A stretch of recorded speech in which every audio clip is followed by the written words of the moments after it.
Ela não foi concebida pelo amor, mas pela vingança.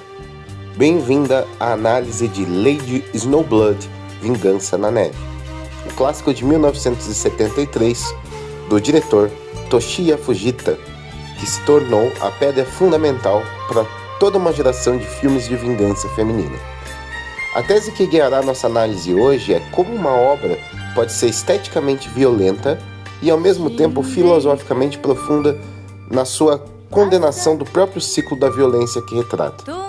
Mais do que um simples filme de ação samurai, a Lady Snowblood é uma meditação visceral sobre o peso de um destino imposto e o vazio que reside no coração da vingança. A trama apresenta Yuki Kashima, nascida em uma prisão no Japão da era Meiji, com o único propósito de vingar a família destruída por 4 criminosos. A pergunta é, essa premissa é crível?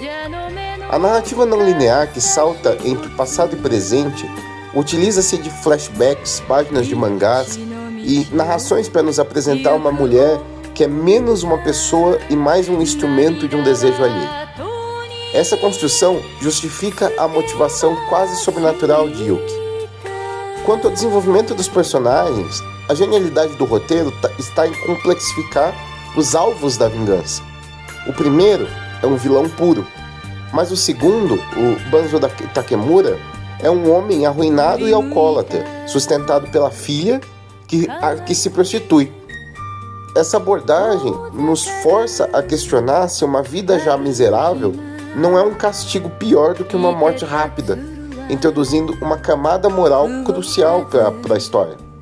Yuki, magistralmente interpretada por Meiko Kaji, é o coração trágico do filme. Ela não é uma heroína triunfante, mas um fantasma acorrentado a uma missão. Sua maquiagem pálida, que a faz se assemelhar a um espectro, e a frieza com que ela executa seu trabalho, esconde um personagem profundamente trágico. É definida não pelos seus próprios desejos, mas por uma maldição hereditária.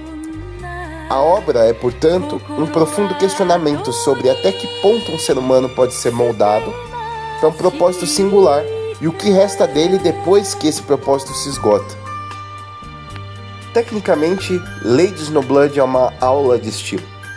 O cinematógrafo Masaki Kitamura cria um contraste chocante e bastante bonito entre o vermelho vibrante do sangue e o branco puro da neve ou dos kimonos. A violência não é realista, é gráfica e operística, como tinta em uma tela, elevando essa tela a uma categoria de arte. A direção de arte explora cenários coloridos e composições cuidadosas que tomam cada quadro como se fosse uma pintura viva. A balada Shura no Hana, A Flor do Inferno, cantada pela própria Meiko Kaji, é um personagem por si só.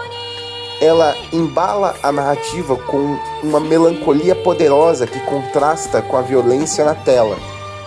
É interessante notar que o Quentin Tarantino não se inspirou apenas no visual, mas reaproveitou essa mesma canção em Kill Bill. A edição de Osamu Inoue ousa ao integrar técnicas de colagem pós-moderna, incluindo a sobreposição de imagens do mangá original das cenas, quebras de narrativa e a divisão de capítulos com títulos extravagantes. Embora alguns críticos apontem que os flashbacks podem quebrar as fluências em alguns momentos, essa fragmentação ela reflete a própria identidade desconexa da Yuki. Então, qual é o veredito sobre Lady Snowblood? Reafirmando nossa tese, o filme de Toshiya Fujita é uma obra que não tem medo da sua própria violência estética, mas a utiliza para questionar o ciclo interminável de vinganças que retrata. Ele consegue a proeza de ser um filme de exploitation extremamente divertido e, ao mesmo tempo, uma reflexão trágica e profunda sobre o destino. Eu recomendo Lady Snowblood fortemente. É uma peça essencial para cinéfilos, fãs de cultura japonesa e qualquer um que queira entender as raízes de Kill Bill, indo além da mera referência. é a fonte original, mais crua e talvez mais poética. Assista não só pela ação estilizada, mas pela jornada de uma das personagens femininas mais icônicas e melancólicas do cinema. Uma mulher que, como a neve, é bela, pura e mortalmente fria, mas destinada a derreter com a chegada da sua primavera pessoal.